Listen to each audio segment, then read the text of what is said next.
자, 여러분 교재에 이 균형점의 이동이 되겠습니다. 자, 이 균형점의 이동을 보시면은, 자, 거기에 이 수유만 116페이지가 되죠. 자, 우선은 이 그림을 보시면은,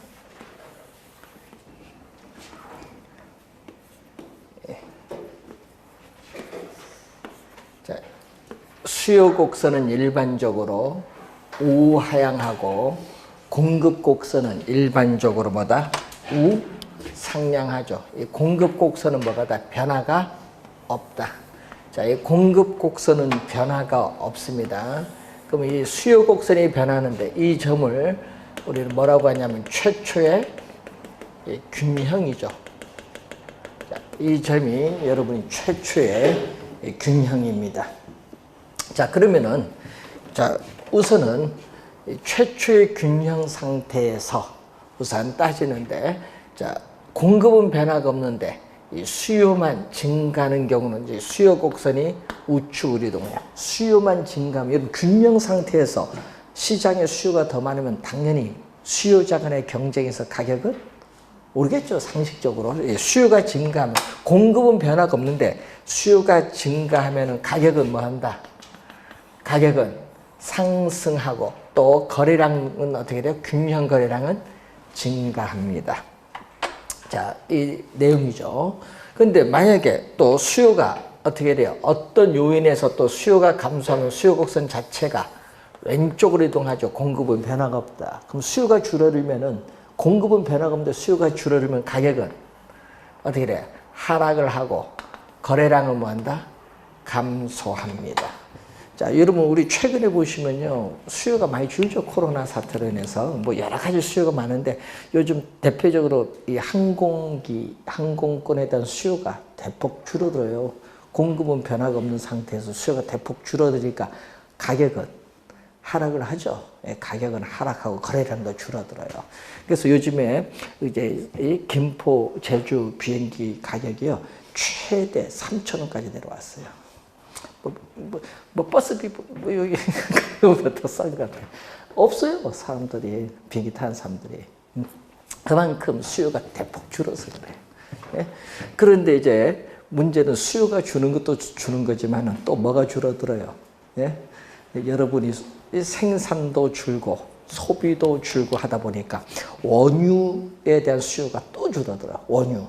우리 중요한 가격에 많이 밀접한 영향이 돼. 원유 수요가 줄으니까 원유 가격, 유가가 뭔다? 지금 떨어지고 있는 거야. 유가가 떨어지는 거야. 하여튼 이런 게 이제 다 이제 이거죠. 이제 수요가 줄면 가격은 하락을 한다는 거. 자, 우선은 요 상태에서 요 내용이 여러분 25회 시험에 정답으로 물었죠. 요 내용에서.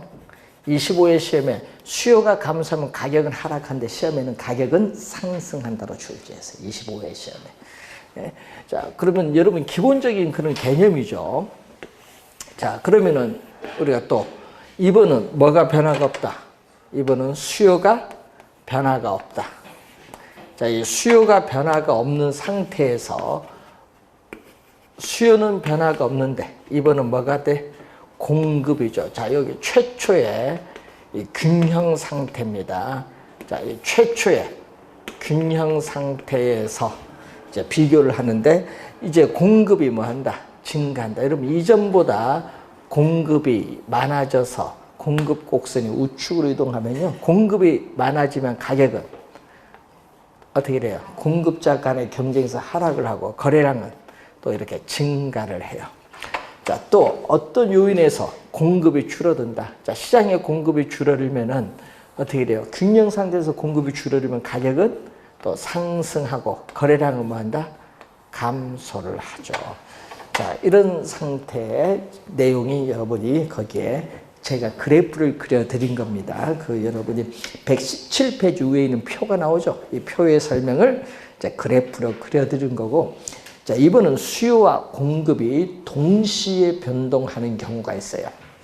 자, 수요와 공급이 동시에 변동하는 경우인데, 자, 28회 시험과 29회 시험 2년 연속 출제된 게 이거거든요. 수요도 증가하고 뭐도 증가한다? 수요가 증가하면은 어떻게 돼요? 가격은 상승하죠. 또 공급이 증가하면은 가격은 하락을 해요. 이쪽은 가격이 오르거든요. 가격은 오르고 이쪽에서는 뭐다? 가격은 하락을 하니까 가격은 생각을 좀 해야 돼. 그렇지만 수요도 증가하고 공급도 증가하면 균형 거래량은 항상 요 거래량 증가하고 요도 거래량 증가하니까 결론적으로는 뭐다? 수요가 증가하고 공급도 증가하면은 결론적으로 균형 거래량은 항상 뭐 한다? 증가해요. 중요한 건요. 균형 거래량, 이것도 거래량 증가, 이것도 거래량 증가니까 균형 거래량은 항상 증가하는데 문제는 요 폭이죠. 수요의 증가 폭이 공급의 증가 폭보다 큰가? 아니면은 수요의 증가 폭보다 공급의 증가 폭이 큰가? 아니면 두의 같나? 수요의 증가 폭, 공급의 증가 폭이 같나? 그림을 3개 그려야 되거든요. 그래서 이 수요의 증가폭과 공급의 증가폭에 따라 가격은 뭐다? 달라질 수 있어요. 수요의 증가폭이 크면요, 균형 가격은 상승하고요. 같은다. 증가폭이 서로 같으면 균형 가격은 변하지 않고요. 공급의 증가폭이 더 크면요, 가격은 하락을 해요. 그래서 균형 가격은 어떻게 돼요? 그 변화를 알 수가 없겠죠. 균형 가격은 어떻게 돼요? 이 증가폭에 따라 상승할 수도 있고 불변일 수도 있고 하락할 수도 있기 때문에 균형 가격은 그 변화를 알 수가 없습니다. 이런 것은 이제 여러분이 이 기본적인 내용을 알고 이제 공부를 해 두시면 되는데, 자, 요 내용이 지금 여러분 28회 시험과 29회 시험에 또 지문에 또 출제를 했어요. 이 내용이. 자, 그래서 우리가 또 19회 시험에 나온 건 또 여기 출제했거든요. 이번은 우리가 관련해서 수요가 증가하고 공급이 감소하는 경우 출제했거든요. 수요가 증가하고 공급이 감소하는 경우, 이 경우는 어떻게 돼? 자, 또 수요가 증가하면 수요가 증가하면은 가격은 항상 상승하죠. 가격이 오르잖아요. 또 공급이 감소해도 가격은 올라요. 그럼 균형 가격은 둘 다 수요가 증가도 가격이 오르고 공급이 증가도 가격이 오르기 때문에 이 균형 가격은 항상 뭐 한다? 균형 가격은 항상 상승을 해요. 균형 가격은 항상 상승을 하는데 이제 뭐가 문제냐? 이 균형 거래량인데, 자, 여러분이 수요가 증가하면 어떻게 돼요? 수요가 증가하면 거래량은 증가합니다. 근데 공급이 줄어들면 거래량은 감소하죠. 요건 거래량이 증가를 하고 요건 거래량이 감소하니까 또 뭐에 따라서 수요의 증가폭이 공급의 감소폭보다 큰가? 또 두 개가 서로 변동폭이 같은가? 또는 수요의 증가폭보다 공급의 감소폭이 크냐에 따라서 균형 거래량이 증가할 수도 있고 불변일 수도 있고 뭐 할 수도 있다? 감소할 수도 있다. 변동폭에 따라서. 그래서 균형 거래량도 그 변화를 알 수가 없다. 이 내용을 또 우리 19회 시험에 또 출제를 했어요. 정답은 균형 가격은 상승하고 균형 거래량은 그 변화를 알 수가 없다. 이 내용을 출제한 내용입니다. 그러니까 항상 이 기본을 보고요, 좀 약간 생각해 보시면 돼요. 그 그래프를요, 이거 여러분 그려보시면 여러분 나중에 이게 통달하게 돼요. 작년에 보니까 시험 치게 한 달 반 전에 그때 이해되신 분도 있더라고요. 그러면 이제 그쪽 분야는 이제 다 나오면 그래프 나오면 다 맞추는 거지. 먼저 이해를 해놓고 그래프 그림 연습하면 저절로 머릿속으로 떠오르게끔 해주시는 게 좋습니다. 자, 그런 내용을 지금 여러분이 거기에 설명을 지금 하고 있는 부분이 되겠습니다. 자, 그래서 한번 확인을 한번 해보시고, 자, 오늘 나눠드린 프린트 한번 거기에 보시면은 문제가 있겠죠. 자, 1번 문제 한번 보십시오. 자, 주택시장의 수요와 공급에 관한 설명으로 틀린 건데, 이 수요와 공급이 모두 증가, 여기겠죠? 자, 수요와 공급이 모두 증가를 하면은 균형, 어떻게 돼? 거래량은 뭐 한다? 증가한다. 맞죠? 네, 1번은 맞는 질문이에요. 2번, 주택 수요의 가격 탄력성이 완전 탄력적이다. 자, 이제 이 내용은 여러분 119페이지에 거기에 4번, 중간에 4번을 보면 돼. 뭐가 탄력적이다? 수요의 가격 탄력성이 뭐인 경우? 완전 탄력적. 완전 탄력적은 뭐다? 수평선. 이제 배운 걸 좀 활용해야겠지. 자, 수요의 가격 탄력성이 완전 탄력적이면 수평선.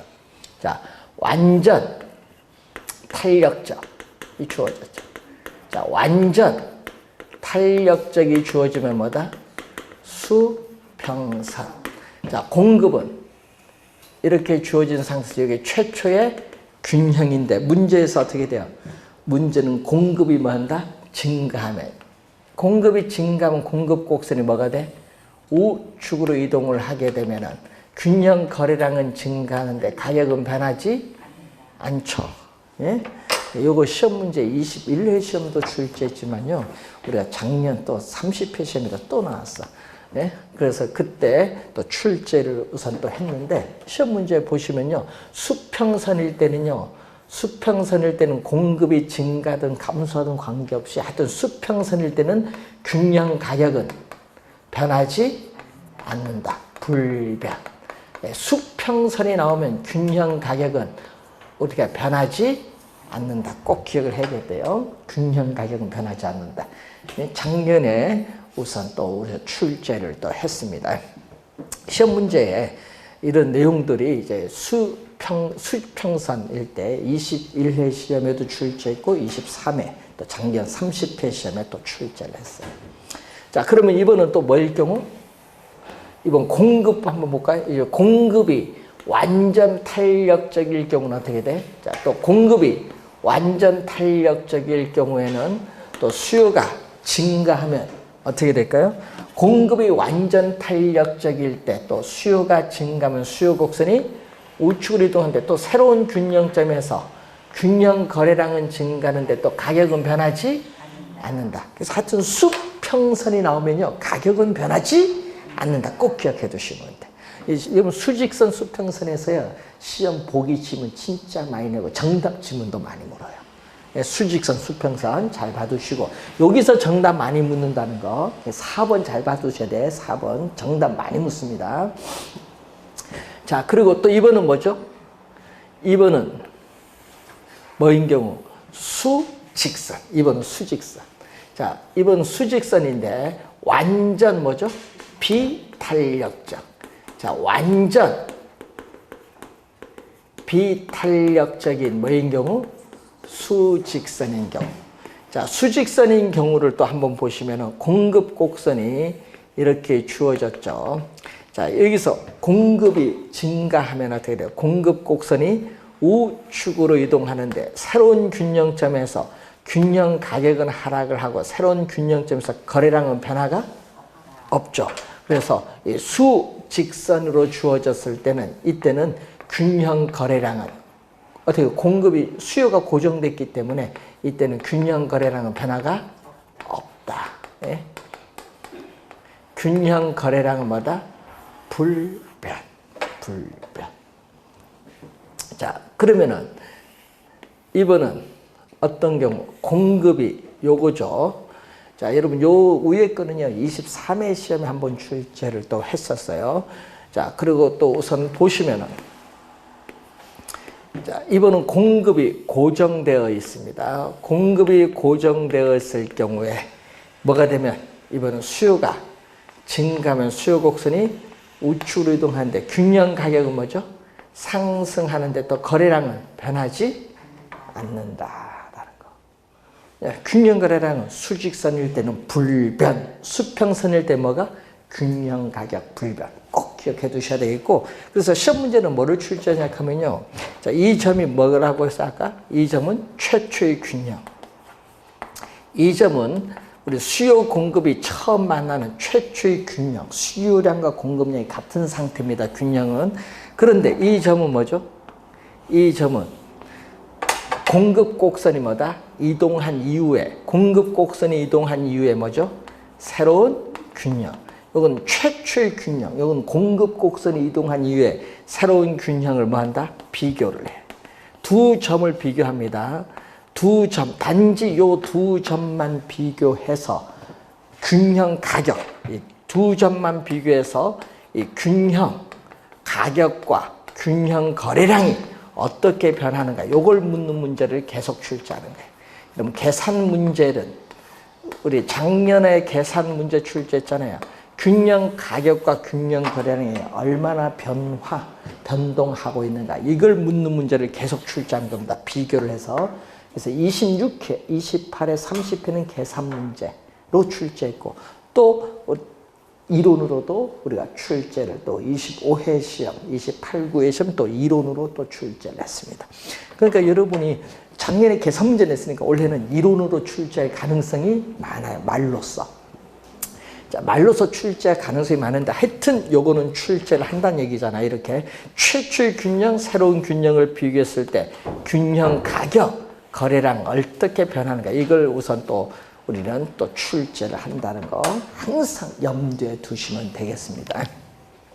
자, 그러면은 어떻게 돼요? 2번은 어떻게 돼요? 맞는 지문이죠. 3번은 어떻게 돼요? 주택 수요가 불변이고 공급이 증가하는 경우에는 새로운 균형 가격은 하락하고 균형 거래량은 뭐한다? 거래량자가 빠지네. 균형 거래량은 뭐한다? 증가한다. 맞죠?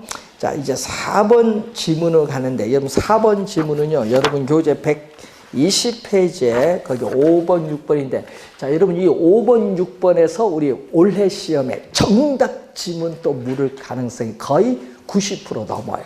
5, 6번에서. 출제원들이 여기서 내면 여러분이 너무 잘 틀려서 자주 정답을 묻는다는 거. 자, 그러면은 5번 볼까요? 수요가 변화를 하는데, 자, 5번 지문은 얘기거든요. 수요가 변화를 하는데 공급 곡선의 기울기가 급하면 뭐죠? 공급 곡선의 기울기가 급하면 비탄력적. 공급 곡선의 기울기가 완만하면 뭐가 된다? 탄력적. 자, 이렇게 주어졌을 때 이게 최초의 뭐다? 최초의 균형. 자, 가격.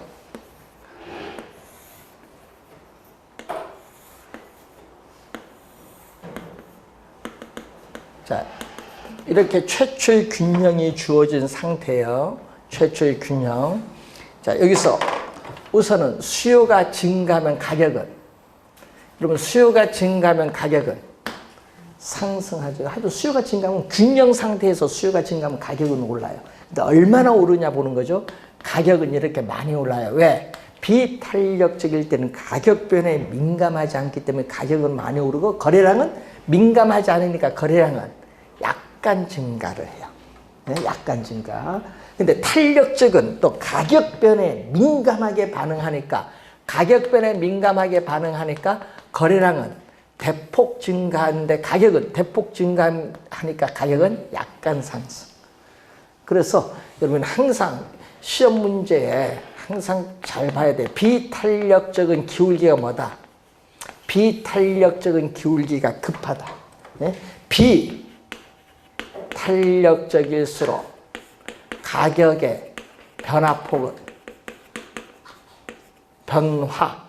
변동폭은 뭐다? 더 크다. 비탄력적일수록 가격의 변화폭은 더 크다. 이것만 잘 기억해 두면 되죠. 비탄력적일수록 뭐보다? 탄력적인 것보다 가격의 변화폭은 더 크다. 그런데 문제는 거래량은 요거의 반대. 뭐 더 크다가 아니라 탄력적인 것보다 더 작다. 탄력적인 것보다 더 작다. 요거 하나만 잘 기억하면 돼. 거래량은 하여튼 요거에 뭐다? 반대로 가면 돼. 요거 하나만 잘 기억하면 되지. 4개 그림 다 결론은 요거야. 그럼 여기 또 마찬가지죠. 어떻게 돼? 수요가 뭐 한다?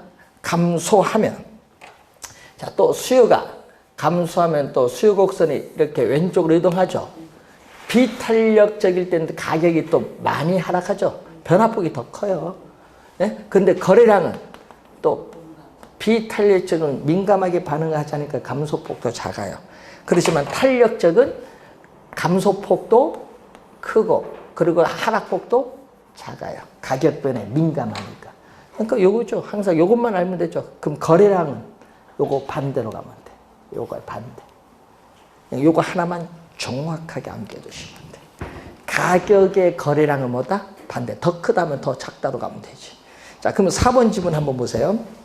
주택 수요가 증가하면은 주택 공급이 탄력적이죠. 탄력적일수록 뭐다? 더 크게 상승하면 안 되죠. 뭐가 더 크게 상승하는 거야? 비탄력적일 때 더 크게 상승하고 탄력적일 때는 상승폭이 어떻게 돼요? 작죠? 예. 그래서 4번 틀렸잖아요. 4번 정답인데 여러분 시험 문제 이런 4번 지문 진짜 많이 출제합니다. 이런 유형이 본 시험에 정답으로 내는 거예요. 항상 잘 봐두셔야 돼요. 여러분 1번 문제 여기 이런 문제가 본 시험에 출제하는 문제들입니다. 잘 공부해 두셔야 돼요. 자, 주택 공급의 가격 탄력성은 5번 지문은 단기에 비해서 장기에 뭐다?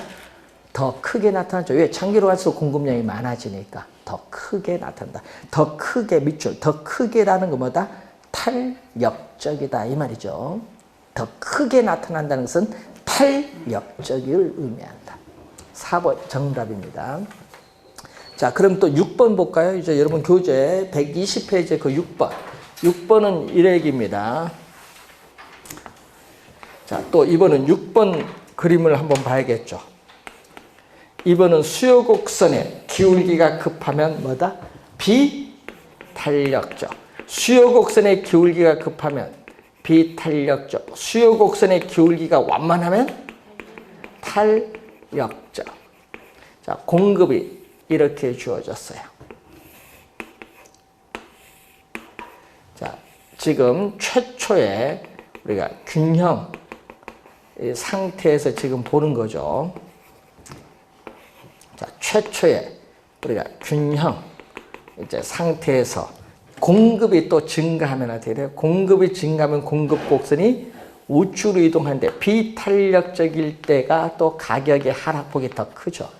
그렇지만은 또 거래량의 증가폭은 미미해요. 그런데 탄력적일 때는 어떻게 돼요? 탄력적일 때는 가격 변화에 민감하게 반응하니까 거래량 증가폭은 크고 가격의 하락폭은 작아요. 이것만 잘 기억하면 돼요. 이게 키워드입니다. 자, 그리고 이번은 공급이 뭐 한 경우? 감소한다. 자, 공급이 감소하면 가격은 오르거든요. 얼마만큼 오르냐, 가격이. 비탄력적일 때는 이렇게 많이 올라요. 그리고 감소폭은 또 적어요. 근데 탄력적은 가격 변화에 민감하게 반응하니까 감소폭은 크고 또 상승폭, 가격의 상승폭은 작다. 이 네 가지 결론 요건데 비탄력적일수록 가격의 변화폭은 더 크게 나타나고 거래량의 변화폭 요거 반대로 더 작게 나타난다. 이렇게 가면 돼요. 하나만 정확하게 암기해두면 돼요. 요거 그러면 이제 시험 문제 그래프 안 그려도 되잖아요. 요것만 딱 알면은 이제 되는 거죠. 문제는 비탄력적인 기울기가 뭐다? 급하다. 탄력성 할 때 배운 것을 또 활용을 하시면 됩니다. 하여튼 여기서 여러분이 올해 정답 지문을 거의 90% 정도 물을 가능성이 높다는 거. 원래 이론 출제를 하면은 꼭 이제 1번 문제처럼 이런 형태로 나올 텐데 이럴 때 이 내용에서 정답을 많이 묻는다는 거. 자, 원래 신경 많이 써야 됩니다. 자, 여러분 교재 123페이지로 가서 경기 변동. 자, 이 한 나라 경제의 경제 활동 상태가 어떠한가를 보는 건데, 자, 여러분 한 나라 경제의 활동 상태가 상승, 하강을 어떻게 해 반복을 하고 있는 형상을 뭐라고 해? 경기 변동이라고 합니다. 자, 그러면 이 부동산 경기 변동을 측정하는 지표가 나오는데 거기 보면요. 우리는 부동산 경기는 건축 경기라고 불릴 만큼 우리가 건축량 파악이 상당히 중요합니다.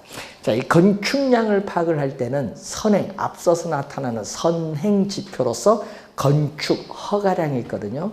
이 건축 허가량 하면요, 뭐 우리가 건축물의 연면적이라든지 용도, 주거용, 상업용, 공업용, 용도별 또는 건축 자재별로 파악하기도 하고요.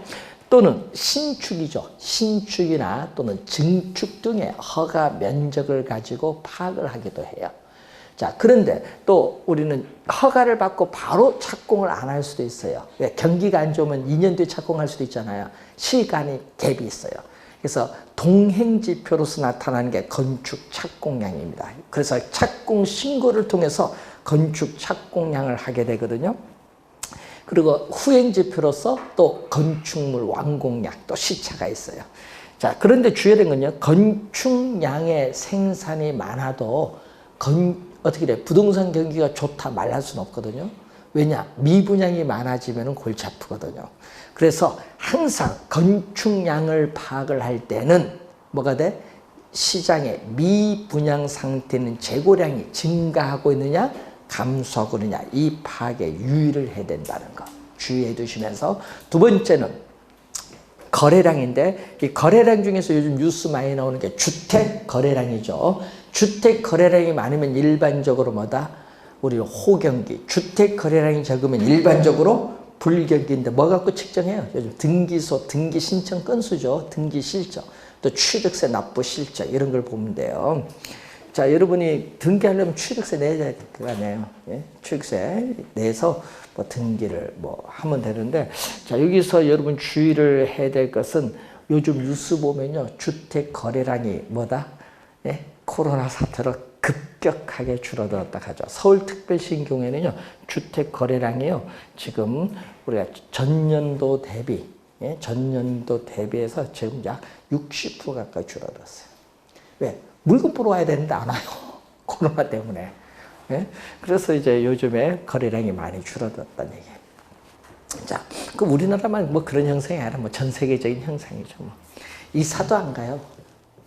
그래서 이제 요즘 이사업자도 골치 아파. 이사도 안 가니까. 예? 하여튼 그런 형상이고, 또 부동산, 여러분 실제 건축량의 생산과 무관하게 단지 부동산 가격만 오른다고 해서 부동산 경기가 좋다고 말하는 것은 틀린 개념입니다. 왜냐? 부동산, 투기에서 일시적으로 부동산 가격이 오를 수도 있기 때문에 그래요. 자, 그 내용인데 그 3대 지표거든요. 뭐다? 건축량, 거래량, 부동산 가격 3대 지표인데, 한 가지 지표만 가지고 판단해서는 안 되고 이런 여러 지표를 종합적으로 고려해서 부동산 경기를 판단하는 것이 중요합니다. 자, 시험에 우리 경기 측정 지표는 정답으로 묻진 않아요. 정답으로 많이 묻는 쪽이 이제 배우시게 될 경기 변동의 특징과 이 순환 국면에서 정답을 많이 묻는데, 자, 최근에 26회, 29회 출제됐을 때는 경기 변동 특징에서 정답을 물었어요. 자, 여러분 교재에 한번 보겠습니다. 124페이지 밑에 나오죠. 자, 부동산 경기 변동의 특징은 일반 경기 변동과의 차이점을 고려해야 되는데, 자, 변동의 주기를 보면은 부동산 경기 변동의 주기는 약 17년에서 18년 정도 걸리고, 일반 경기 변동의 주기는 평균 약 8년 정도 걸린다고 보면은, 부동산 경기 변동의 주기는 일반 경기 변동의 주기에 비해서 약 몇 배? 2배 정도 길게 나타난다. 29회 시험에는 뭘로 나온 줄 아세요? 동일한 주기. 부동산 경기, 일반 경기 동일한 주기 하니까 틀린 질문이야. 동일한 주기가 아닙니다. 주의해 두시고, 변동의 진폭도 26회 9회 정답으로 물었거든요. 변동의 진폭. 자, 그러면은 부동산 경기 변동의 경기 추세선입니다. 그러면 이렇게 계속 이렇게 되풀이돼서 이렇게 반복이 되잖아요. 그럼 이 점이 뭐죠? 경기가 가장 좋은 점. 이 점이 바로 뭐가 돼? 정점. 자, 이 점은 경기의 뭐다? 바닥. 바닥이 뭐다? 저점이에요. 경기 바닥, 저점. 그럼 이 정점과 저점 사이의 이 길이를 경기 변동의 진폭이라고 해요. 진폭. 자, 그러면은 이 진폭인데, 호경기, 정점을 통해서 올라가는 호경기에는 가격 상승폭이 크기 때문에 일반 경기에 비해서 정점은 더 뭐다? 높게 나타나요. 그리고 불경기는 또 거래가 거의 이루어지지 않고 가격 하락폭이 크면서 또 일반 경기보다 저점은 더 깊게 나타나죠. 따라서 시험 문제는 결국 이걸 묻는 거죠. 부동산 경기 변동의 진폭. 부동산 경기 변동의 진폭은 일반 경기 변동의 진폭보다 그림에서 보듯이 뭐다? 크다. 크다에 동그라미 하면 되죠. 이걸 시험 문제는 작다로 출제 많이 할 거 아니에요. 크다. 이게 포인트죠. 왜 그러냐 하면요. 부동산 경기 변동이 일반 경기 변동에 우리가 대응하여 우리는 민감하게 반응을 하지 못해요. 왜냐? 착공에서 완공에 이르기까지 시간이 오래 걸리기 때문에 그래요. 자, 우선은 크다라는 걸 주의해 두셔야 되겠고, 자, 그리고 우리가 관련해서 거기에 여러분이 보시면은 125페이지에 타성기간 박스가 나오는데 부동산 경기 변동이 일반 경기 변동에 비해서 뒤지고 있는 시간차인데 우리나라는요, 평균 약 2년 정도 시간적 갭이 있어요. 부동산 경기가 일반 경기 2년 정도 시차를 가지고 뒤에 나타난다는 얘기예요. 그래서 부동산 경기 변동은 일반 경기 변동에 비해서 타성 기간이 길게 나타나요. 공급의 시차로 인해서. 자, 그리고 거기에 우경사 비대칭의 구조가 나타나죠. 자, 우경사 비대칭의 구조를 보면 이런 의미입니다. 자, 바닥을 통해서 올라갈 때 이렇게 회복 시장의 국면은 어떻게 돼요? 자, 회복 시장의 국면은 바닥을 통해서 올라갈 때 느리게 진행이 되고 올라가다 정점을 통해서 내려올 때 후퇴 시장의 국면은 뭐다? 후퇴 시장, 정점을 통해서 내려오는 후퇴 시장의 국면은 빠르게 진행이 되죠. 그래서 어느 점? 여기는 부동산 가격이 오르는 경기의 무슨 국면? 가격이 오르는 경기의 확장 또는 팽창 국면이고 여기는 가격이 하락하는 무슨 국면? 경기의 수축 또는 위축 국면이에요. 그래서 요걸 점선을 봤을 때 이쪽에는 경사가 이쪽보다 급하거든요. 여기 느리게 진행이 되니까. 그래서 우경사, 점선표 좌우 대칭이 아니죠. 비대칭 구조를 이루고 있다. 우경사 비대칭 구조는 결국 회복 시장은 느리게 진행되고 후퇴 시장은 빠르게 진행이 되고 있기 때문에 나타난다는 얘기죠. 우경사 비대칭 구조를 이루고 있다는 얘기입니다. 자, 그리고 여러분 교재 126페이지로 오시면은 자, 거기에 그 밖의 특징에 보시면은 부동산 경기는 이 주기의 순환 국면이 우리가 일정하지가 않다. 불분명, 명백하거나 일정하지가 않다.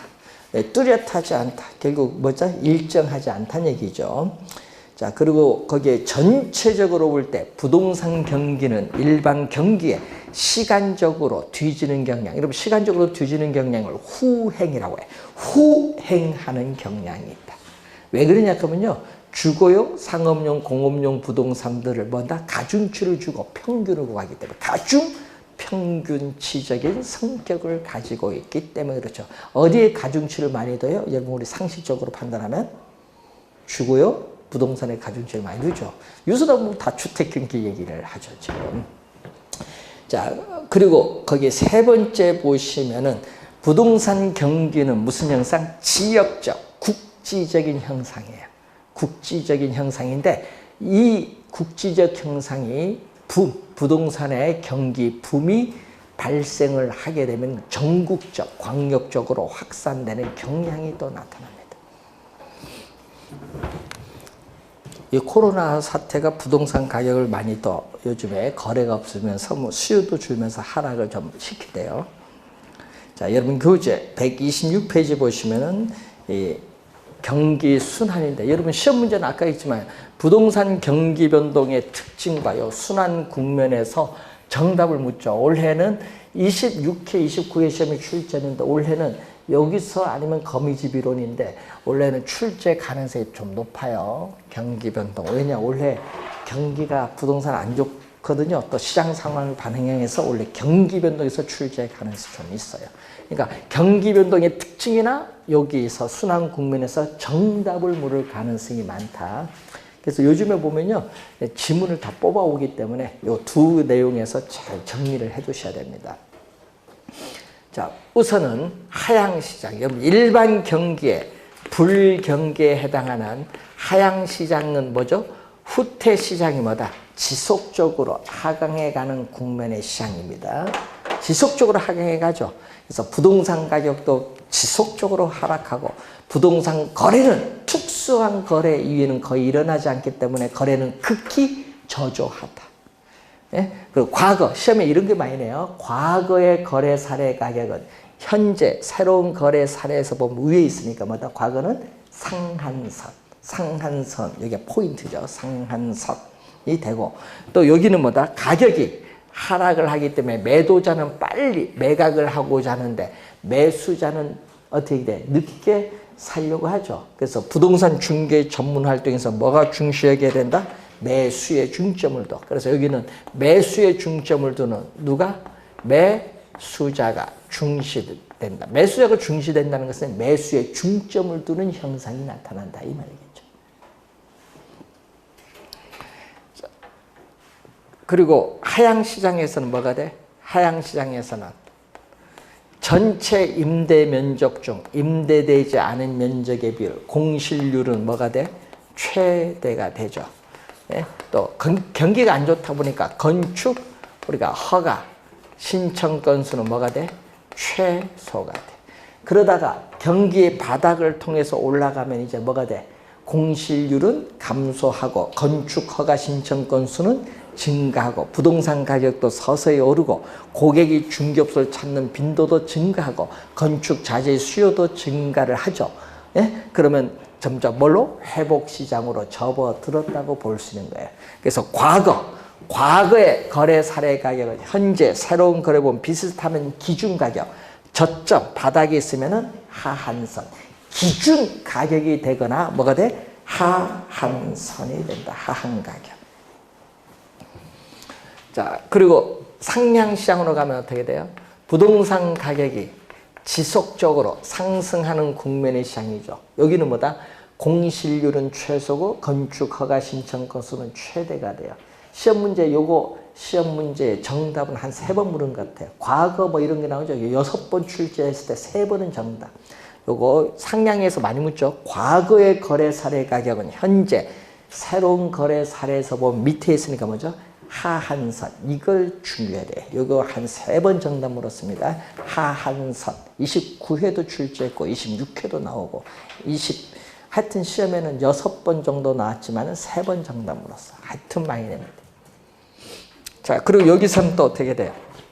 여기서는 가격이 오르기 때문에 매도자는 거래를 뒤로 미루려고 하고 매수자는 거래를 앞당기려는 경향이 있기 때문에 부동산 중개 전문 활동에서 뭐가 중시된다? 매도가 있어야 거래가 이루어질 거죠. 매도에 중점을 두는 매도자가 중시되는 시장이 형성이 된다.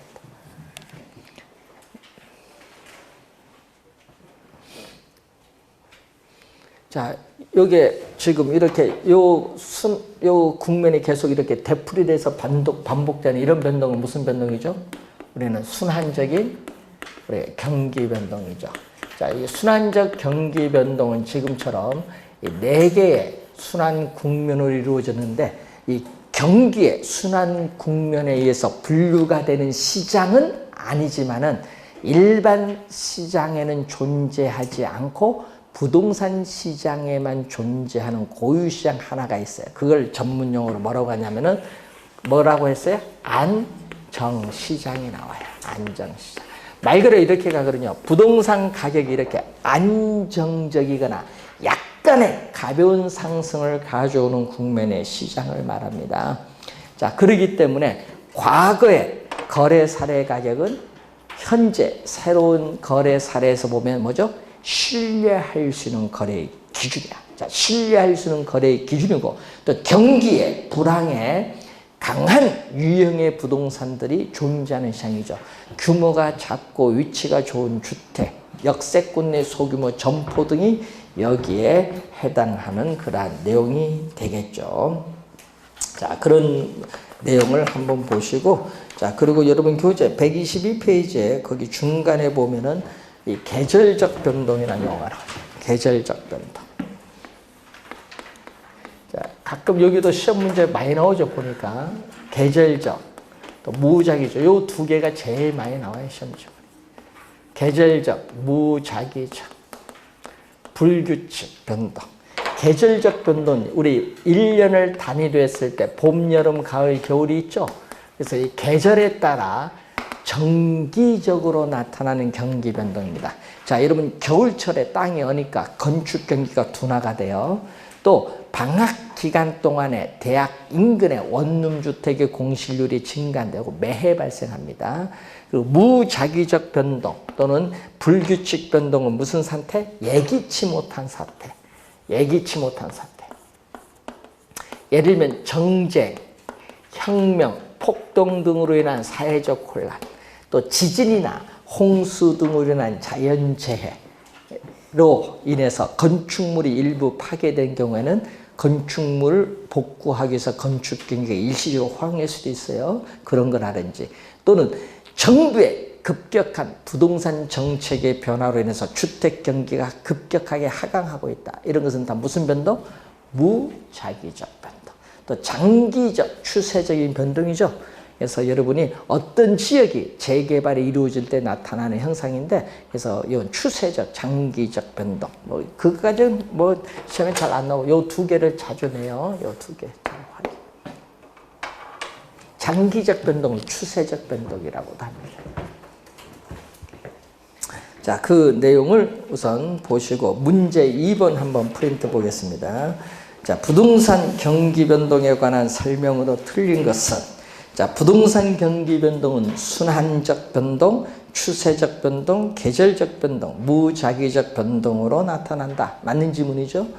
자, 부동산 경기 변동이란 부동산 시장이 일반 경기 변동처럼 상승과 하강 국면이 반복되는 현상을 말합니다. 또 맞는 지문이죠. 개념. 자, 부동산 경기는 일반 경기와는 다르게 일정한 주기와 동일한 지폭. 여러분 일정한 주기 하면 안 되죠.